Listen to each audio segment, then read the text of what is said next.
সবচেয়ে বেশি উপার্জনকারী খেলোয়াড়ের তালিকার প্রথম স্থানে যিনি রয়েছেন তিনি হচ্ছেন আরেক বিখ্যাত ফুটবল তারকা ক্রিস্টিয়ানো রোনালদো, যিনি পর্তুগালের একজন বিখ্যাত খেলোয়াড়। আয় করেন $275 মিলিয়ন, মাঠ থেকে $225 মিলিয়ন এবং মাঠের বাইরে থেকে $50 মিলিয়ন।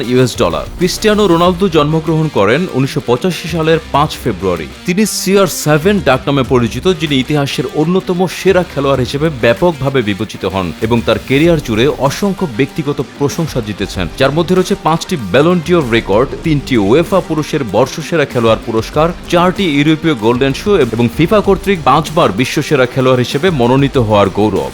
তিনি তার ক্যারিয়ারে 34টি ট্রফি জিতেছেন, যার মধ্যে রয়েছে 5টি উয়েফা চ্যাম্পিয়ন্স লিগ এবং উয়েফা ইউরোপীয় চ্যাম্পিয়নশিপে সর্বাধিক গোল 140 এবং অ্যাসিস্ট 42।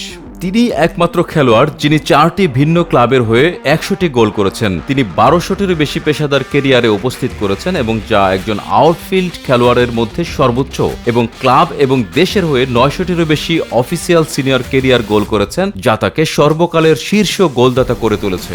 2021 সালের মার্চ মাসে তিনি ব্রাজিলিয়ান কিংবদন্তি পেলের গোল সংখ্যা ছাড়িয়ে যান। 2024 সালের সেপ্টেম্বরে তিনি প্রথম খেলোয়াড় হিসেবে অফিসিয়াল ম্যাচে 900 গোলে পৌঁছান। 2021 সালের ফেব্রুয়ারিতে রোনালদো বিশ্বের প্রথম ব্যক্তি যিনি ফেসবুক, ইনস্টাগ্রাম এবং টুইটারে 50 কোটি ফলোয়ারে পৌঁছেছিলেন। 2025 সালের মে পর্যন্ত তার 93 কোটি 90 লক্ষ ফলোয়ার ছিল। তিনি জন্মগ্রহণ করেন মাইদেইরার ফানচালে। তিনি 2003 সালে ম্যানচেস্টার ইউনাইটেডে যোগদানের আগে স্পোর্টিং সিপির মাধ্যমে তার ক্যারিয়ার শুরু করেন। তিনি ইউনাইটেডে একজন তারকা খেলোয়াড় হয়ে ওঠেন, যেখানে তিনি টানা 3টি প্রিমিয়ার লিগ শিরোপা, চ্যাম্পিয়ন্স লিগ এবং ফিফা ক্লাব বিশ্বকাপ জিতেছিলেন।